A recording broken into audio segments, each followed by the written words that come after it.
Oh, hey, Wiggles, wait, what are you doing down here? And who put that bandana on you? Cowboy Bebop. Did you get this off my shelf because you wanted me to review it? And why am I talking to you like I expect you to answer me? God, I need help. I could have told you that. Oh yeah.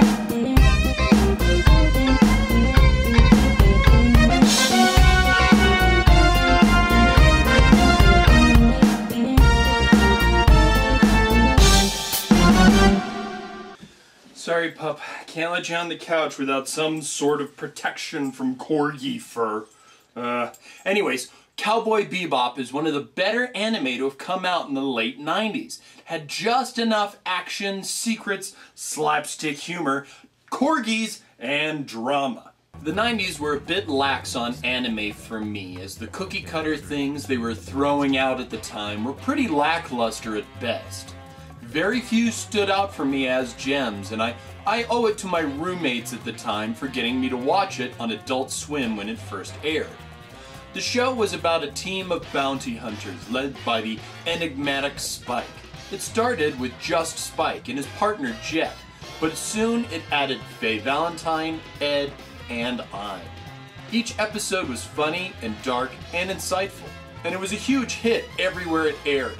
And it's one of the few anime that I can actually watch with an American English dubbing.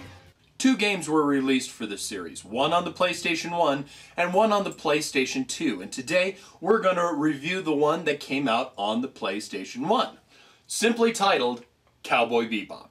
This review is going to be super simple, as the game is one of my favorite genres of game, a rail shooter. Much like Star Fox and Sin and Punishment, you fly at a given route, and you can choose where to fly along that path. Enemies and targets are thrown in. Like Jonathan Mann would say, you shoot, shoot, shoot, and blow things up. You shoot, shoot, shoot, and things blow up. It's a fun little shmup, and you should pick it up. Though it's just another shmup, it's just another. Here's the controls. Corgi fur and dog slobber all over the place. How did the crew of the Bebop deal with this? The D-pad controls your ship. The controls are very Star Fox-ish in that when you press down, you go up. And if you press up, then you go down. I never liked that, and I never got really used to it. It's just the way that my mind works. But you can set it up to reverse to help you out, where up is up and down is down. Now you will start off with 2 main weapons at the very beginning. X, which is your main weapon, the machine gun. You can hold down to rapid fire, but if you want to quick switch targets, then stop firing and press down again to change your target. You also get the ruby laser. To fire it, press the square and X buttons at the same time. But don't overuse it. It only has so much energy that it can use before it needs to recharge. The triangle and circle buttons are not used in this game, except for the circle button being used for menus. If you find yourself upside down or sideways or something, the L1 and R1 buttons are there to even you out. Start pauses the game. Now the Swordfish 2 is the ship that you'll start off with. That's Spike's personal ship that's kept on the Bebop. After missions, you can customize your ship, add new and different weapons, or even upgrade the ones that you have.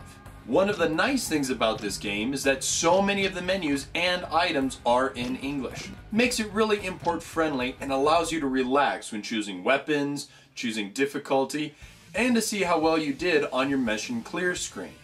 On the downside, and there's a lot of downside, there is a storyline that you're just not going to be able to play, and that will happen with imports sometimes. Well, a lot of the time. I mean, it's a big problem with importing. Okay, Wiggles, Wiggles, you gotta play to the camera. You gotta play to the camera.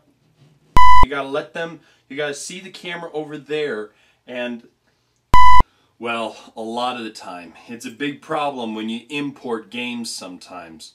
I mean, you find this great game that somebody took the time to get in the original voice actors into the studio with a brand new script specifically for the game. And then me, an importer, a non-Japanese speaking importer, gets the game and, well, I might as well be trying to understand the corgi here. But that's okay. Don't let that deter you. It's just a sad fact of importing sometimes. Yeah, see, this is why W.C. Fields never worked with pets or children.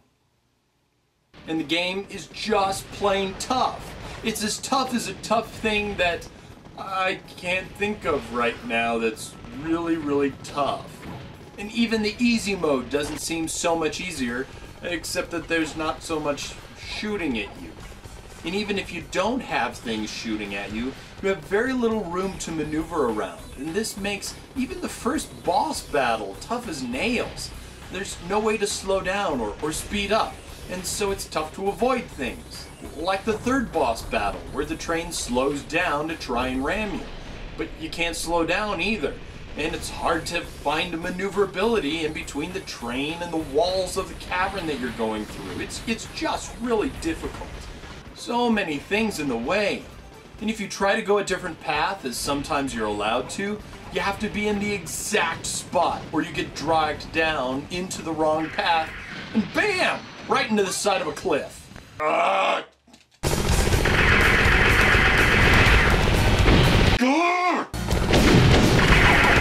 And the graphics just look dated and thrown together. So yeah, it's got a lot of flaws, but it doesn't make it any less fun or challenging. But it might be something that only appeals to fans of the show, as they can usually overlook such big problems in control and gameplay. It just needs some love. The game is hard, and for the PS1, the graphics are pretty meh. But because of this, the gameplay doesn't slow down or lag, so that's really nice.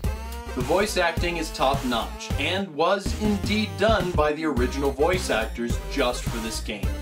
Even if you can't understand them, it's a nice addition. And the music is simply amazing, as it's composed by the same gal who did the music for the anime, Yoko Kanno. Yeah, so cool!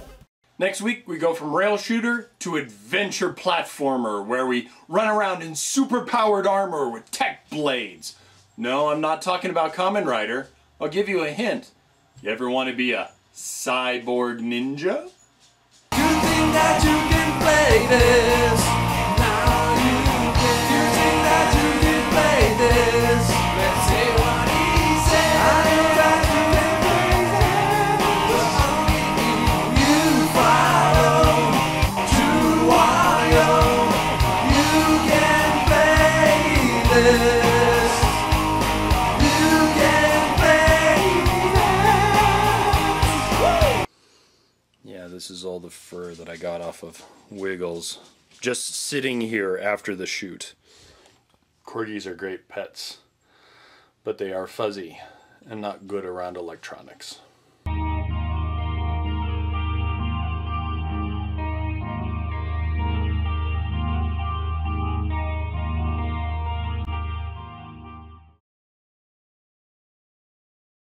Ain't that right?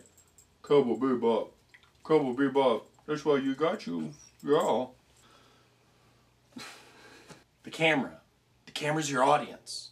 They love you out there. You don't care, do you? This Corgi is a badass. He don't care. He don't give a shit.